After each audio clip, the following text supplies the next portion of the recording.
जय सिया राम। बोले हनुमान जी महाराज की जय। आज हम आपके प्रति सच्ची भावना से और सद्भावना से आपके लिए माता अंजना का पावन चरित्र लेकर आए हैं, जो हनुमान जी की माँ है, जिन्हें अंजनी भी कहते हैं। कहा जाता है पूर्व जन्म में जो माता अंजनी थी वो पुंजिका स्त्री नाम की अप्सरा थी। कुबेर की सभा में गीत गाया करती थी। एक बार गाते गाते उसने ऐसा व्यवहार किया कि कुबेर ने उसे शाप दे दिया कि तू गीतों में मनुष्यों की बड़ाई करती, इसलिए जा, तुम मृत्यु लोक में जाकर रहे।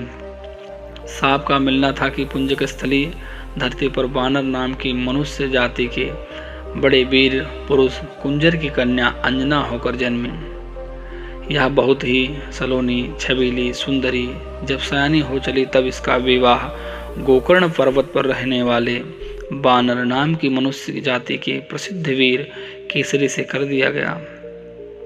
जब बहुत दिनों तक उसके कोई संतान नहीं हुई तब अंजनी के पास ही पंपासर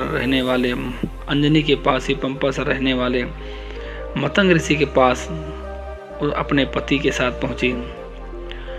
उनकी व्यथा सुनकर मतंग ऋषि ने उनसे कहा, ऐसा करो कि वेंकटाचल पर जाकर पुष्करणी तीर्थ में नियम से स्नान किया करो और वहीं वराह और वेंकटेश की पूजा आराधना किया करो।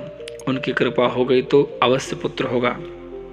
उनका कहना सिर माथे पर चढ़ाकर दोनों पति पत्नी बोले तो माता अंजना और केसरी दोनों पति पत्नी वेंकटाचल पर जा पहुँचे और वहाँ बड़े सच्चे मन से वाराह और वेंकटेश की पूजा अर्चना करते रहे।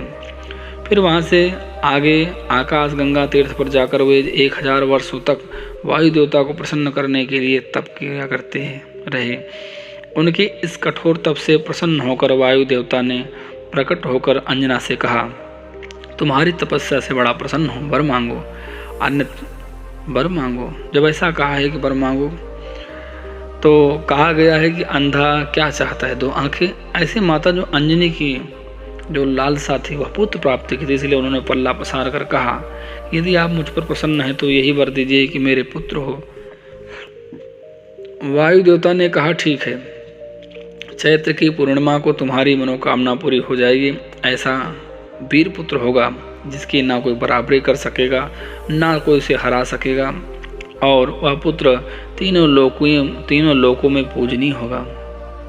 उसी वरदान से मारुति नंदन हनुमान का जन्म हुआ और वायु देवता के वरदान से जन्म होने के कारण उन्हें पवन पुत्र या वायुनंदन भी कहने लगे लोग। अंजना के पति केसरी जब ऋषियों को मारकर खाने वाले सव साधक नाम के असुरों को मार डाला था, तब ऋषियों ने भी उन्हें वरदान दिया था कि तुम्हें बड़े अच्छे स्वभाव वाला भगवान का भक्त और भगवान का जो भक्त है बलवान पुत्र होगा। वह आशीर्वाद भी फला और राम के परम भक्त हनुमान का जन्म हुआ। कहते हैं हनुमान जी महाराज बड़े होने लगे, अनेकों आशीर्वाद अनेकों सिद्धियां उन पर थी क्यों, और हनुमान जी महाराज भी अष्ट सिद्धि नवनिधि के दाता हैं। जब लंका जीत लेने पर श्री राम के साथ हनुमान जी अयोध्या आए तब एक दिन वे अपनी माता से मिलने गोकर्ण पर्वत पर जा पहुँचे।